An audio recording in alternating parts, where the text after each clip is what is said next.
I work as a nurse in a hospital, although I can't reveal exactly where because of privacy reasons. Recently, a fairly popular celebrity came to be treated here, although I can't reveal who due to the aforementioned privacy reasons. Honestly, I was pretty surprised he was coming here. Not to shit talk my place of employment, but this place has a bit of a record of being really bad in caring for people. Not that I'm a bad nurse or anything, it's just that a lot of the surgeons seem to fuck up their job and not get fired for some reason. This made it all the more confusing to me that this celebrity came here for surgery to remove a late-stage brain tumour. Speaking of, my friend Patricia was a huge fan and really wanted to be the one assigned to him post-surgery. She was even thinking of asking him for an autograph, which seemed unprofessional to me. Anyway, he was flying in for treatment tomorrow, but my current job was to assist a surgeon with the surgery of a little boy who swallowed a bunch of his toy marbles. I was surprised they decided to opt for surgery though, because they were previously recommended to wait for him to pass them. It was me, the anesthesiologist, and the surgeon in the room.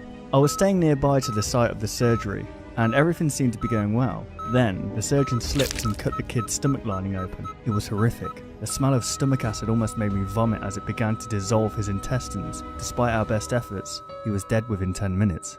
What disturbed me was how unfazed the surgeon was. After we failed to save him, the surgeon left to break the news to the parents almost immediately after. I thought I heard the anesthesiologist mumble something under her breath, but I couldn't understand clearly. It was something about food. My shift was over though, and I walked to the subway to grab some dinner, then caught the bus home.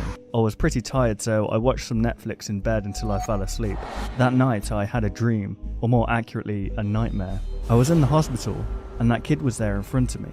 Only his whole body was hollow and his chest cavity was opened and bloody. His eyes were gone too, but still, he stared at me, and the entire time he pointed straight down. I finally woke up, and with relief from being free of that dream and more guilt from the failed surgery, I started my day. I got to work and Patricia was fairly bubbly. She spent almost the whole morning talking my ear off about the celebrity. When he finally came in, she started freaking out and tried to walk up and talk to him. His bodyguards pushed her away though, and she returned to her duties dejectedly. Just before my lunch break, I was called into my supervisor's office. He said he had something very important for me to do, and that it needed to be done ASAP.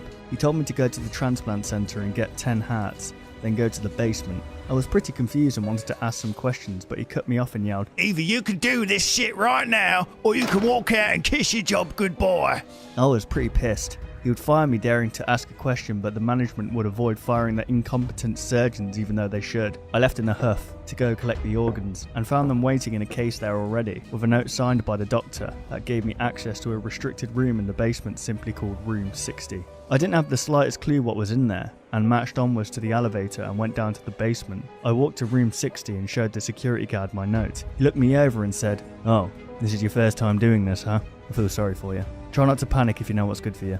He then unlocked the door, and I stepped in. Immediately I was hit with a smell I would describe as rotten eggs, pennies and a corpse. The ground was slick with something and it was dark in there too, with only one dim overhead light. The room was pretty big, and in the middle I saw some nondescript blob. Then I heard what sounded like a deep breath in, and the blob started moving.